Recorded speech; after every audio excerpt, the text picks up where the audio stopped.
Welcome back to Telangana News Channel. Here are today's headlines from Karimnagar. వైభవంగా కిసాన్ గ్రామీణ మేళా ప్రారంభం. కరీంనగర్లోని అంబేద్కర్ స్టేడియంలో ఈరోజు మధ్యాహ్నం 12 గంటలకు మాజీ గవర్నర్, మాజీ కేంద్ర మంత్రివర్యులు బండారు దత్తాత్రేయ ప్రారంభించేశారు. వారిని ఈ సందర్భంగా డప్పు చప్పులతో మేళతాళాలతో ఆహ్వానం పలికారు. కిసాన్ గ్రామీణ మేళా ప్రారంభంతో పాటు అనేక యంత్రాలు, సీడ్స్, డైరీ, ఆర్గానిక్ స్టోర్స్ను కూడా వారు సందర్శించారు. ఈ సందర్భంగా వారు మాట్లాడుతూ రైతులు సంఘటితంగా మారాలని, సంఘటితంగా మార్పు ద్వారానే వారి ఉత్పత్తులను వారు వస్తు మార్పిడి చేసి అధిక ధరలకు అమ్ముకునే అవకాశం ఉంటుందని తెలిపారు.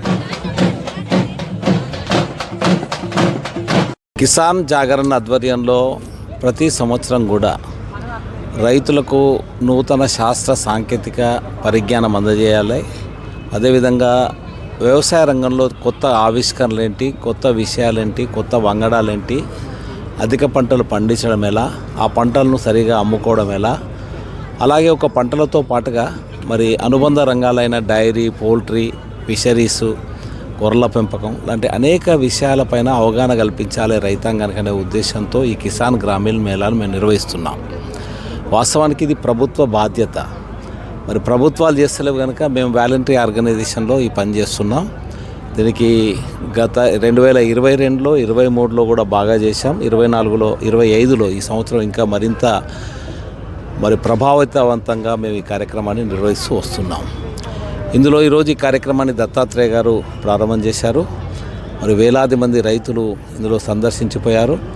దీంతో పాటుగా ఒక సందర్శనతో పాటుగా ఈ సందర్శన పరిజ్ఞానంతో పాటుగా మరి అనేక విషయాలపైన ఎక్స్పర్ట్స్తో, నిపుణులు, ఎక్స్పర్ట్స్తో, అనుభవజ్ఞ రైతులు, అధిక పంటలు పండించే రైతులు, అలాగే గొర్రెల పెంపకం వల్ల లాభాలు, చేపల పెంపకం వల్ల లాభాలు, కూరగాయల పెంపకం వాళ్ళు, డైరీ వలన లాభాలు, ఈ అన్ని విషయాలపైన రైతులకు లాభం ఎలా ఉంటుందనే విషయంపైన అవగాహన కల్పించే ప్రయత్నం ఈ కిసాన్ గ్రామీణ మేళా. మరి వాస్తవానికి ఇంత పెద్ద ఎత్తున టర్నౌట్ ఎక్కడ రారు రైతులు, వాళ్ళ సందర్శకులు కూడా చెప్తుంటారు చాలామంది వచ్చిపోతున్నారని. మరి నేను మా కరీంనగర్ చుట్టుపక్కల జిల్లాలు, కరీంనగర్ జిల్లా వాసులందరూ కూడా విజ్ఞప్తి చేస్తున్నా, రేపు ఎల్లుండి కూడా మరి ఈ యొక్క కిసాన్ గ్రామీణ మేళా కొనసాగుతుంది. అధిక సంఖ్యలో రైతులు, గ్రామీణ ప్రజలు వచ్చి దీన్ని సందర్శించవలసిందిగా ఆహ్వానిస్తున్నాను. ఎప్పటిదాకా ఉంటుంది సార్? ఈరోజు, రేపు, ఎల్లుండి. ఏ లైటింగ్ వ్యవస్థ ఉంటుంది, కానీ చలి ఎక్కువగా ఉంటుంది కనుక పరిస్థితి 7 గంటల వరకు అయితే ఉంటుంది. చలి ఎక్కువ ఉంది కదా.